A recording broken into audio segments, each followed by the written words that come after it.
Welcome to Byte-Sized Agency Briefs, a webinar series that packs a ton of important agency information on one topic from one expert into a 25-minute brief. Why 25 minutes? Because who has the attention span for much more these days? And you can squeeze in a listen between meetings with time for a bathroom break or coffee refill before your next meeting.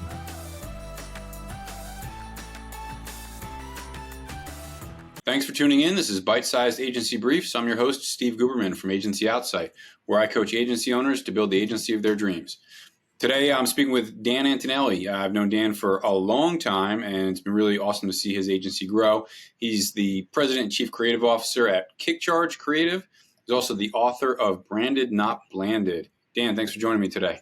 Thanks, Steve. Good seeing you again, pal. You too, buddy. You certainly are branded. I mean, you've got the yellow and black everywhere. KickCharge is, not shy about shouting it out. Yeah. You weren't always KickCharge. Talk about what that evolution was from, graphic designs and what the kind of metamorphosis was and why. Yeah, sure. When I started the company in 1995, believe it or not, we actually did traditional graphic design work, and then we did mainly truck lettering, actually. And so I thought graphic D-signs was catchy or whatever. And then it's funny because it later became a name that I never really liked and didn't think made any sense. And when we built our new office here, we're in Warren County in Washington, New Jersey. I knew at that point, I didn't want to brand ourselves as graphic design. So we renamed the agency KickCharge Creative. We felt it better captured the energy that we have and what we do for brands. We energize them. And so we thought it was a perfect name that really matched what we were. And I think sometimes that's the thing you have to look at is, as your business evolves and grows, does your own branding still actually represent what you become over the years? And so we were doing so much rebranding for everyone else. And, we were saying those things to those clients. And it was kind of like, well, shouldn't we be doing the same thing ourselves, actually? And so it was a great thing. It was a great catalyst, again, as rebranding sometimes is, for change for us. And it's been an amazing thing. And, now I think the name is a lot stickier. People understand it, and it evokes a certain expectation of the deliverable, which obviously is really important for branding. Yeah, and that also, I think, was at the time, you guys were kind of generalists. You're certainly doing hand lettering, which I love when you post those throwback pictures of literally hand lettering, but you were more generalists. You relaunched as KickCharge. Was that when you dove deep into your home services niche? Yeah, I think we always wanted to be the small business advertising agency, right? So that was actually our tagline. And we were serving so many different verticals. And what we found is we really found the niche within the home service vertical. And partly because of the background I had from doing the vehicles and the actual hand lettering, evolving into doing more wraps and digital printing for that. It certainly made sense for us to really hone in on that vertical, because we realized also that when you look at HVAC, you look at plumbing, and those verticals specifically, those were owners who really knew and understood the value of branding. And prior to that, we actually had done a lot in landscaping. And what we found with landscapers is they didn't really have budgets. They didn't really have a lot of money to spend on advertising. And so we moved away from that vertical a little bit and just focused a little bit more on home services. And once we kind of decided to specialize more in that specific vertical, that's when we really started seeing a much more accelerated growth for us, because we've become known as the go-to agency within the home service market.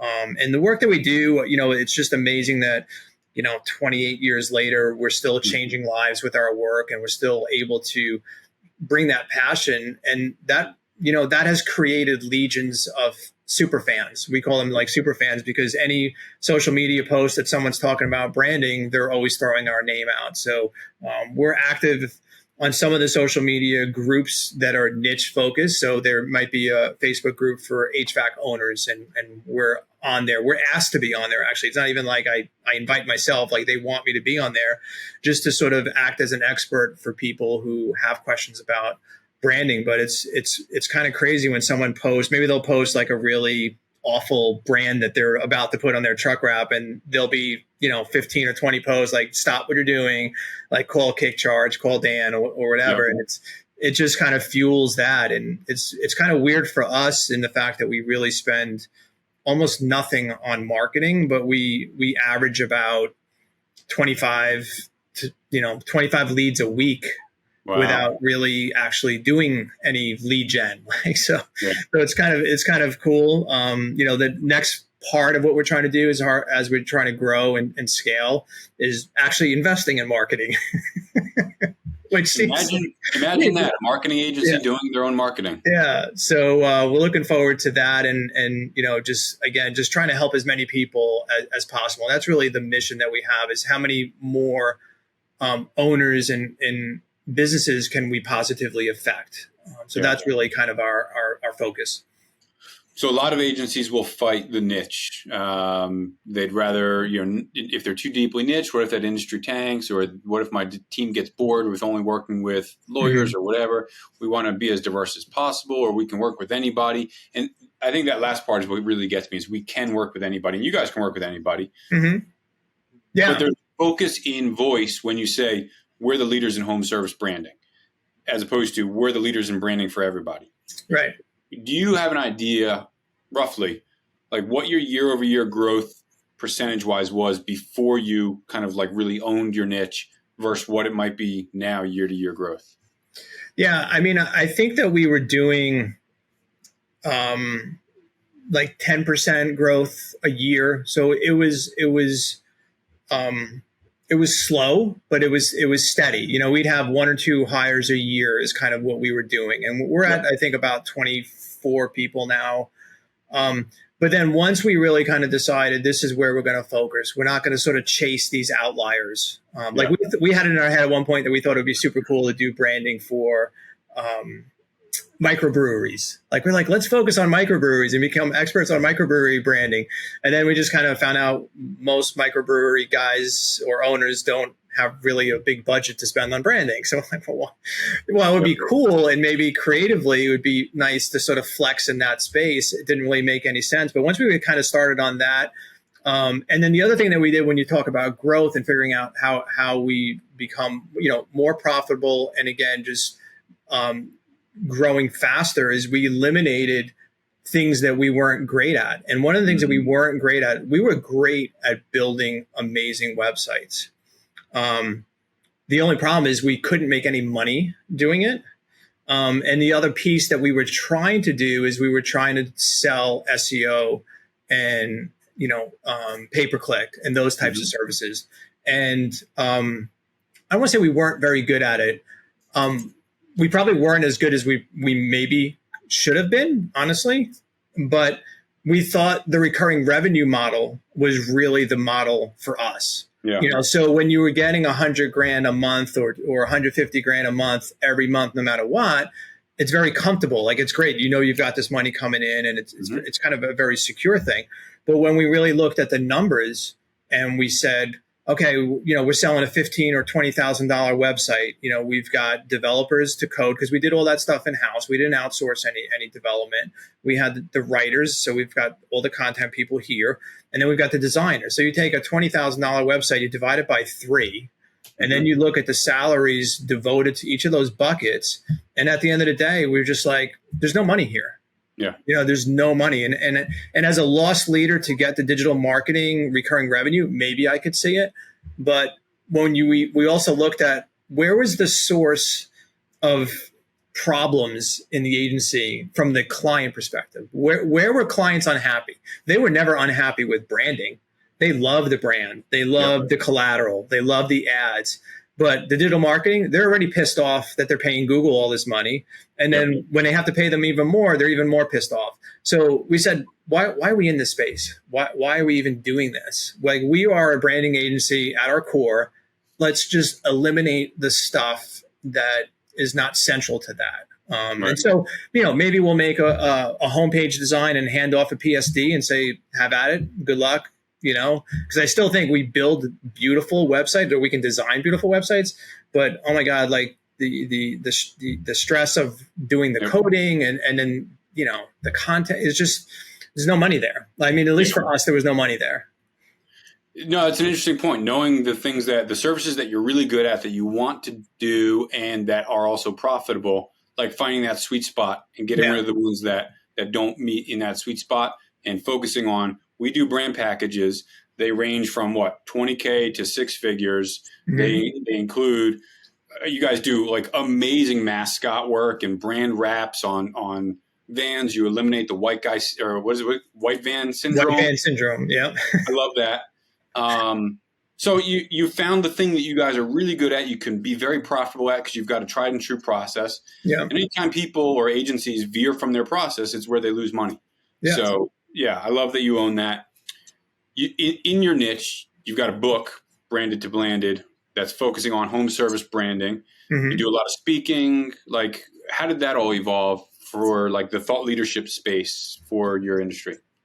Yeah, I started speaking at events, and like anything else, I think the first time you start speaking, it's a really scary thing. And for me, I looked at it as a skill to really work at, and I got the opportunity to continue to do it and sort of refine that skill. Mm-hmm. And when it came to writing the book, like, you see so many common errors that these home service owners make.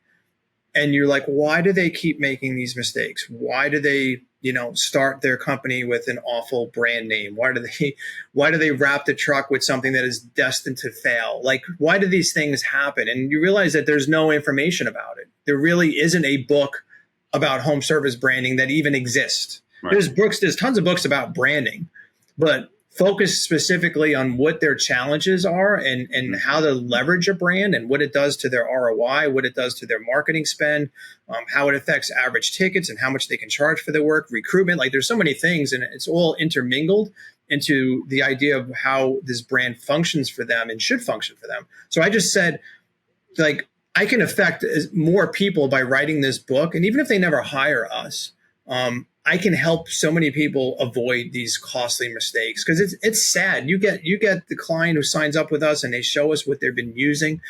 And for me, it's really disappointing to see that someone that was supposedly a professional sold them that. Yep. And said, this is what you should do for your business. And you trusted them to know their craft. So we look here, I think, at the work that we do as this sacred responsibility to design as if lives are at stake. Yeah. And I think that that's sort of the difference when you look at us working with small businesses and, owners directly versus working on, Verizon account, right? You're not affecting lives in the same manner. And so, the staff here and what we believe in is that, you need to take that responsibility very, very seriously, because there's jobs that at stake. Like, if we screw this up, maybe they can't hire a bunch of people. Maybe they're going to need to spend twice as much on Google LSA. Maybe they're going to have to not be able to hire people because it doesn't look like a place people want to work for.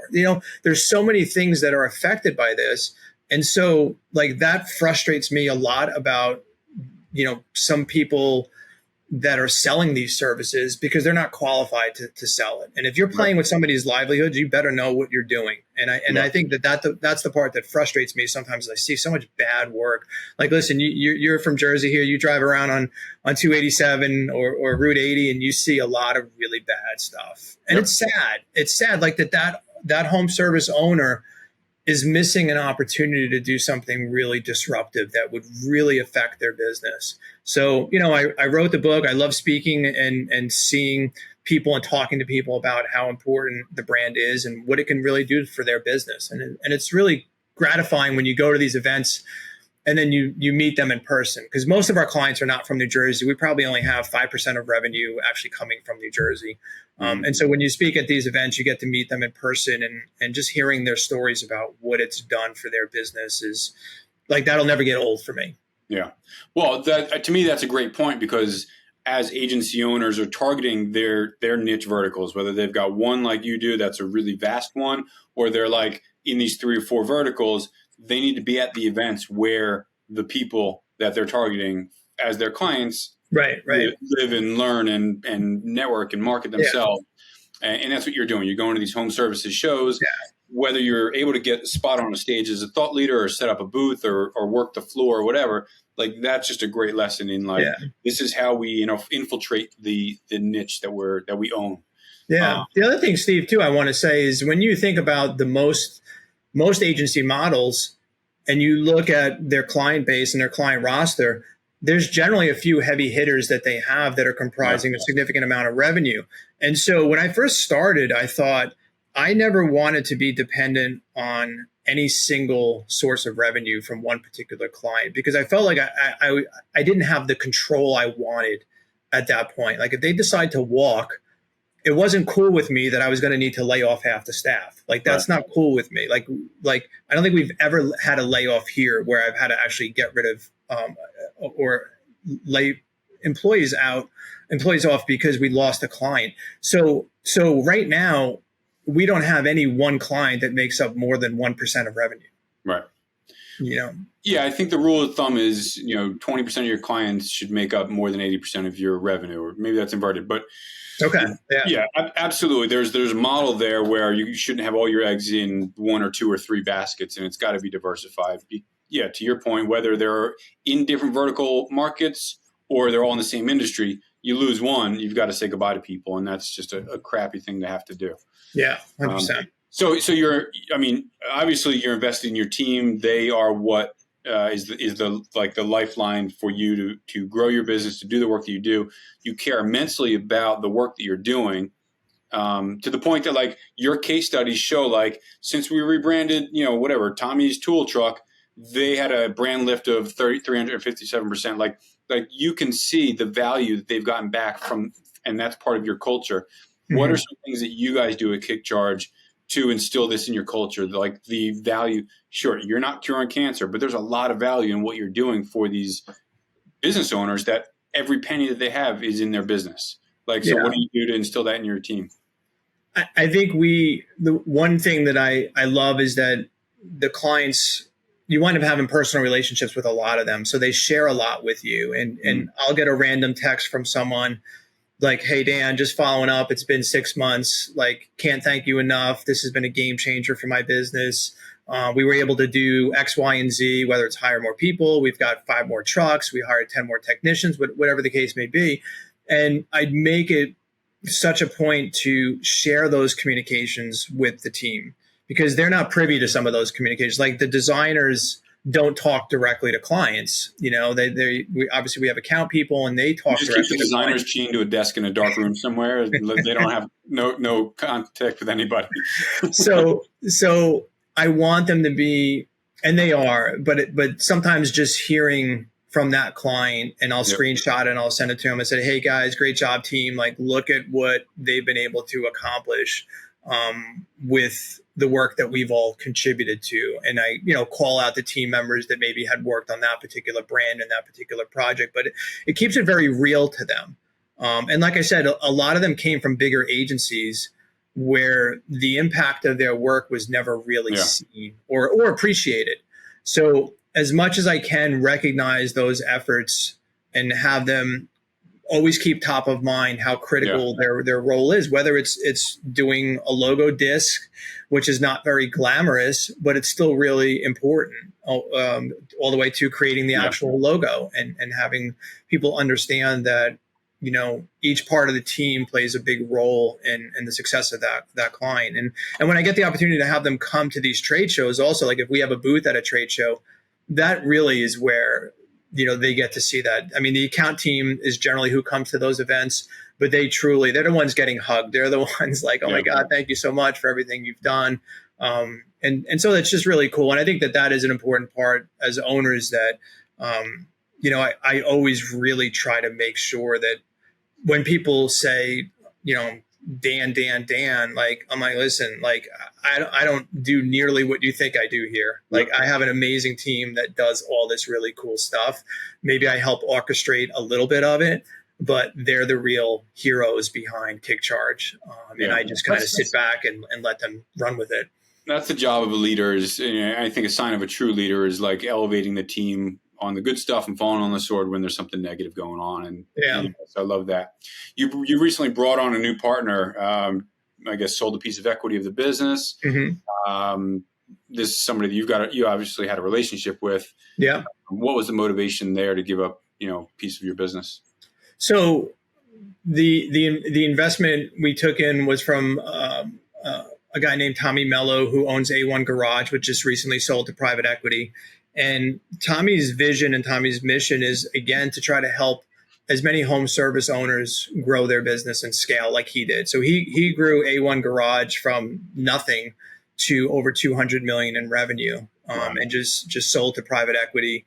And his story, we rebranded his company at $30 million in revenue.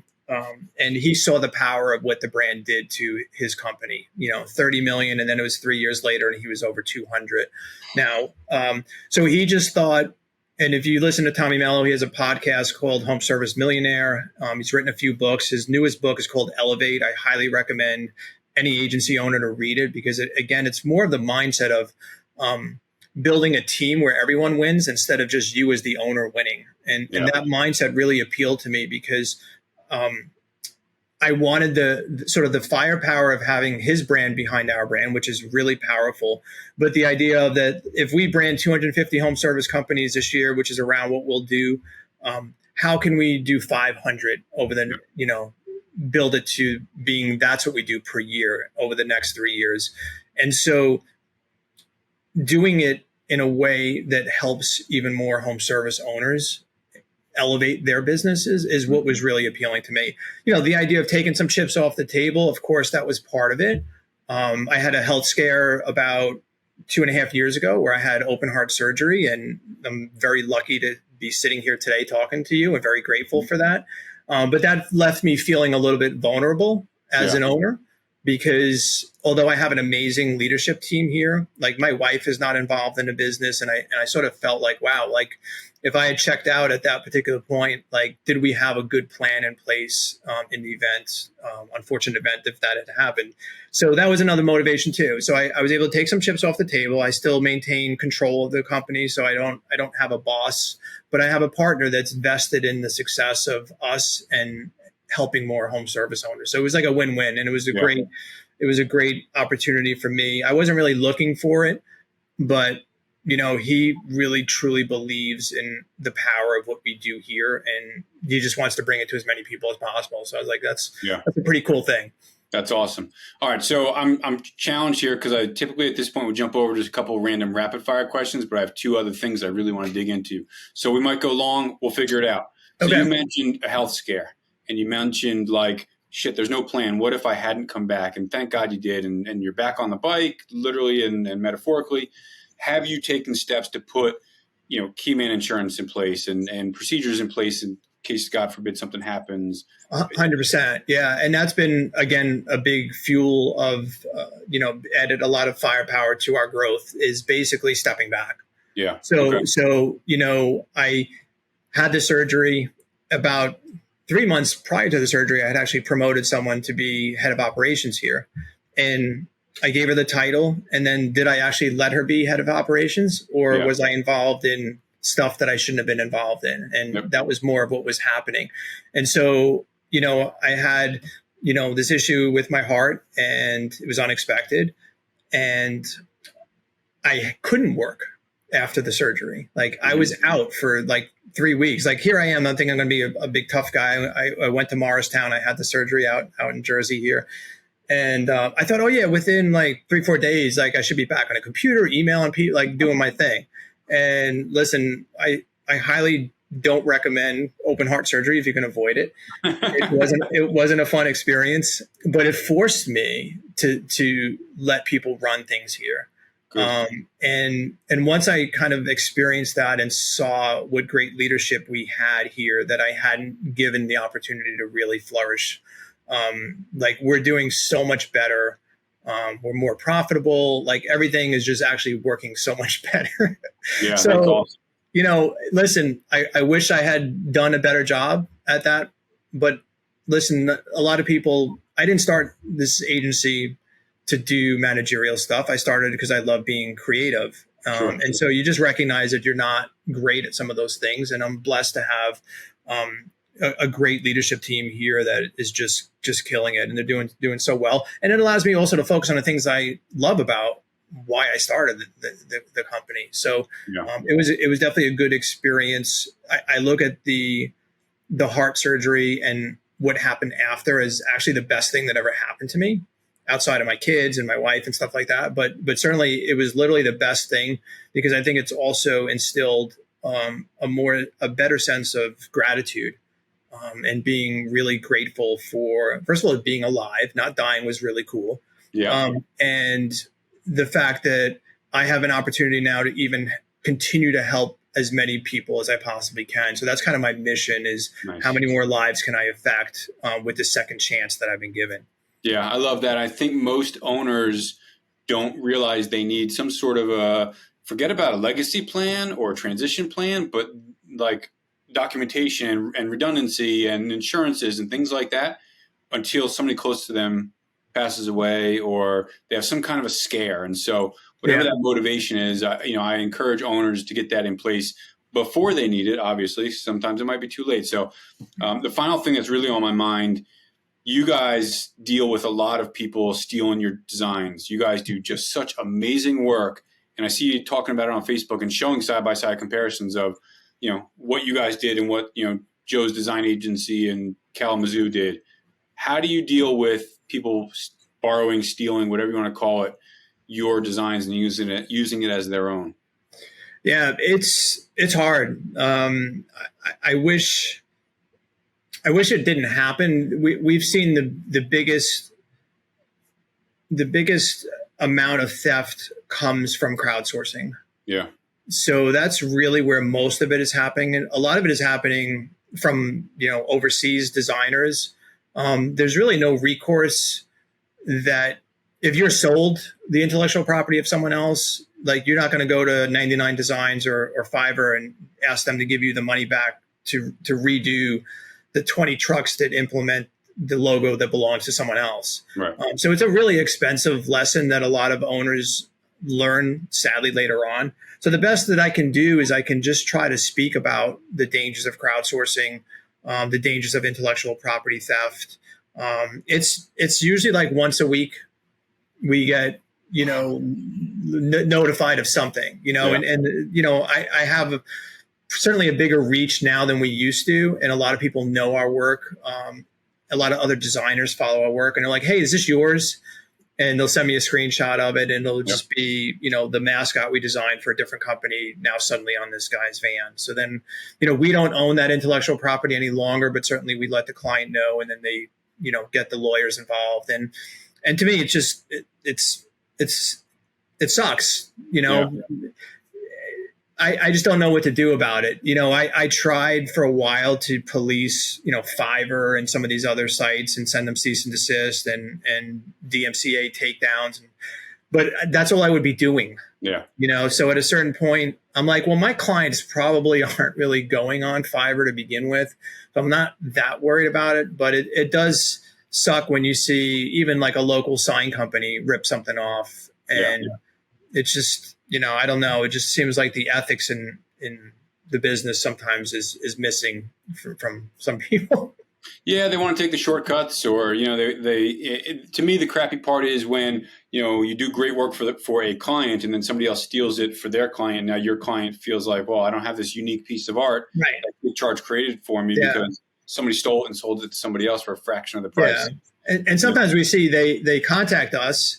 They're really interested in working with us, and then we give them the pricing, and they're like, "Oh, well, yeah, we can't do it." And then they basically direct the crowdsourcing site to copy something that's on our site. So even that part just feels really kind of lame and weak, and it's an expensive lesson that some of these people learn. Like I don't take great joy when the cease and desist goes out to a guy who's got 10 wrapped trucks. I mean, that's $40,000 down the drain. Like I'm not happy about it, but it's, you're playing with somebody's actual property. It's not fair to the people who bought it that you just decided to steal it.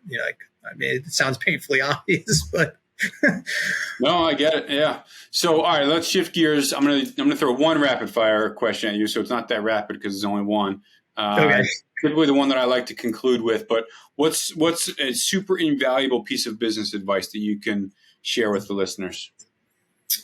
I would say nothing you do today should be considered to be good enough for tomorrow. Those are some standards right there, man. I love that. Yeah. Yeah. Dan, thank you. I'm really grateful that you also survived. So thank you for being here and sharing your wisdom and experience. I'm grateful for your time. Thank you. Thanks, brother. Good seeing you. You too. Thanks again for tuning in to Byte-Sized Agency Briefs. As always, if you found value in this episode, chances are someone else will too, so please share it with your network. Also, if you know someone with expert knowledge on a topic that agency owners would love, drop me a note. Let's get them on. Finally, find someone to hug today.